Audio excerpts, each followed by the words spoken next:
Hey guys, how's it going? So today I'm going to show you guys how I made this beautiful Zebrawood board with a blue river.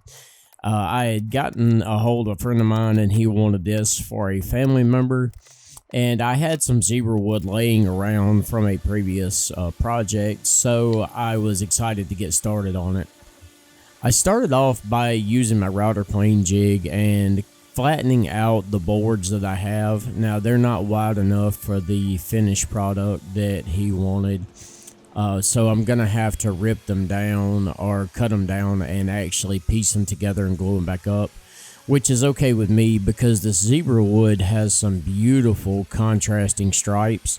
So if you really pay attention to how you glue them back up and the order in which you lay them out, you get this beautiful pattern across the entire board. So this to me was the best way to do it, regardless of if I would have had a board wide enough or not. So I took my time and cut out around 6 pieces to use for the board. Now this would give me a little bit of extra material that I could remove for finishing and make sure to get it to the perfect size. He wanted it right around 12 inches long by 10 inches wide, which was fine. And as you can see, I used my miter saw for this just because it was smaller, and I clamped stuff down and made sure it couldn't move or anything. It was just a lot easier than breaking out my table saw for this. After getting it lined up and getting the pattern right, I glued it up, and then once glued up, I took it to Jay's and we used his CNC to cut in this river pattern in the top third.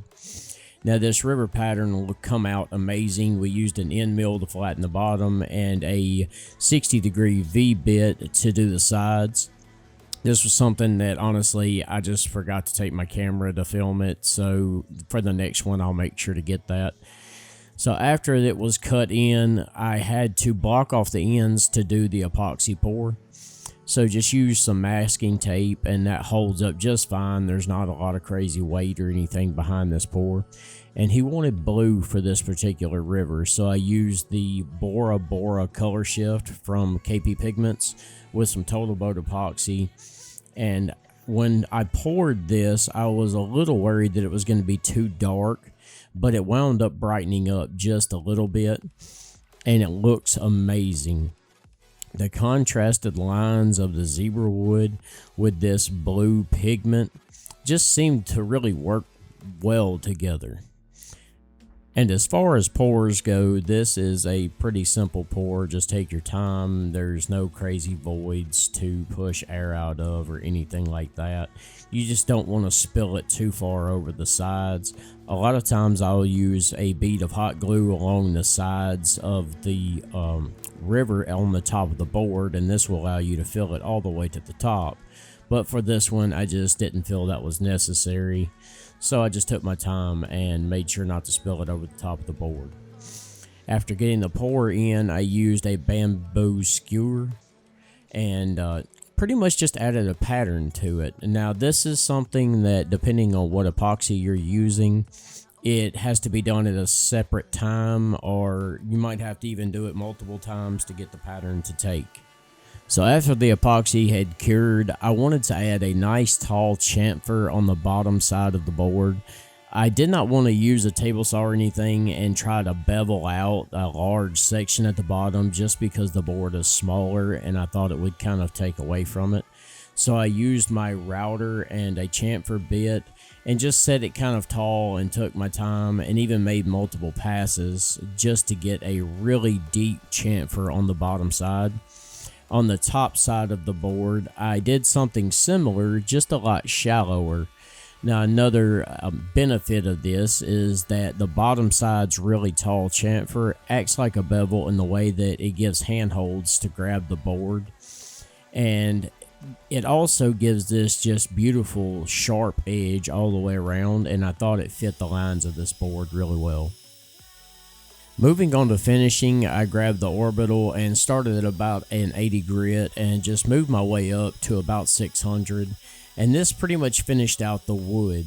Now I wanted to give the epoxy a nice glossy finish and buff it out almost, so I moved on to some much finer sandpaper on it by hand and wet sanded it up to a 12,000 grit polish.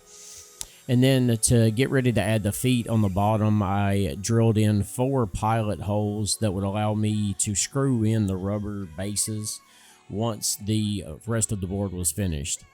Then I just added some mineral oil like most of my normal boards, and then moved on to cutting board conditioner afterwards. It's amazing how much the mineral oil just gets the contrast in this zebra wood to pop out, especially as things darken up. So I was very, very pleasantly surprised with how this was turning out and how it looked once the finish was applied. After getting the finish applied and pretty much completely finishing the bottom side, I went ahead and screwed in the rubber feet that the board would actually sit on. And I always finish the very bottom when doing this before adding the feet, because you don't want to be trying to spread oil and stuff around them. So guys, I really appreciate it, and I hope you enjoyed it. If you liked the video, make sure you hit the subscribe button. Head over to Instagram and give me a like. Also, if you want to show your support, you can head over to my Etsy page or Patreon. There's links in the description below. And guys, I really appreciate it, and I hope you have a great day, and we'll see you on the next one.